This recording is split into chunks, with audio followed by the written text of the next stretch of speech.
हाँ, आज मैं आयरन मैन को रिक्रिएट करने वाला हूँ। आज से 1.5 महीने पहले भी मैंने आयरन मैन पे वीडियो बनाई थी, लेकिन उसमें मैंने बस आयरन मैन की एनिमेशंस करके दिखा दी थी। लेकिन इस बार I am going to do something big and better. आज मैं अपने आप को और अपने दोस्त को आयरन मैन में ट्रांसफॉर्म करूंगा, और वो भी ऐसा वैसा नहीं, बल्कि नैनोटेक वाला आयरन मैन।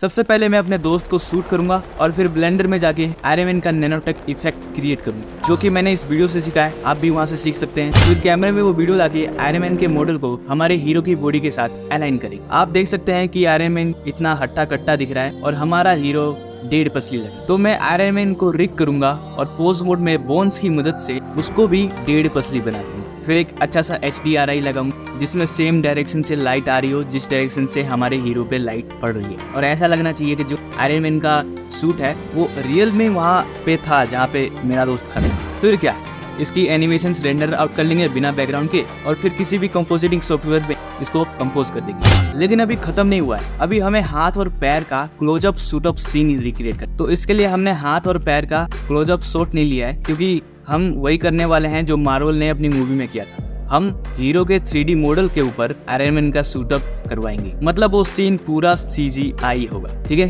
तो हम पॉलीकेम नाम के ऐप से अपने हीरो का 3D मॉडल क्रिएट करेंगे और GLB फॉर्मेट में उसे एक्सपोर्ट करेंगे, फिर ब्लेंडर में इंपोर्ट करेंगे, फिर आयरन मैन के हाथ और पैर के अंदर उसके हाथ और पैर प्लेस करके उसके एनिमेशंस रेंडर आउट कर लेंगे। और अब आप पहला फाइनल रिवील देख सकते हैं फोन को रोटेट करके।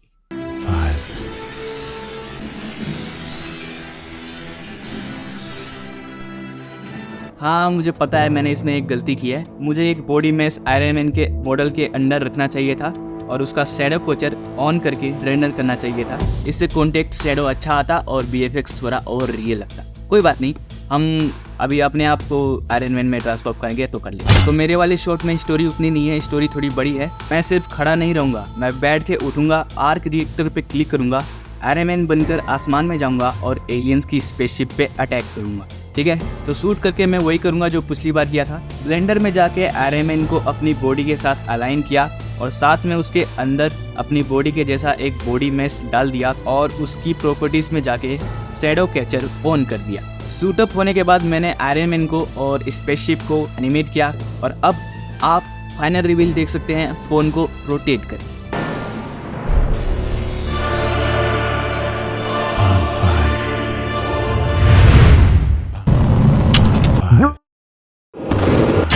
जाने से पहले मैं आपको एक चीज़ बता देता हूँ कि जो मैंने छाती पे आर्क रिएक्टर लगाया था वो मैंने ट्रैक कैसे किया था, क्योंकि वहाँ पे मैंने कोई ट्रैक पॉइंटर लगाया नहीं था। तो मैंने ये ट्रैक कैसे किया, उसे मैंने मोका AE नाम के प्लगइन से ट्रैक किया था, जो कि अच्छे से हो नहीं रहा था, लेकिन मैंने जैसे तैसे कर दिया। तो बस कर दिया मार्वल BFX कम बजट में। इस बात पे एक लाइक हो जाए, और अगर आपको मुझसे लंबी बातें करनी है तो आप इंस्टाग्राम पे आ सकते हैं, वरना सब्सक्राइब करके अगली वीडियो का वेट करो।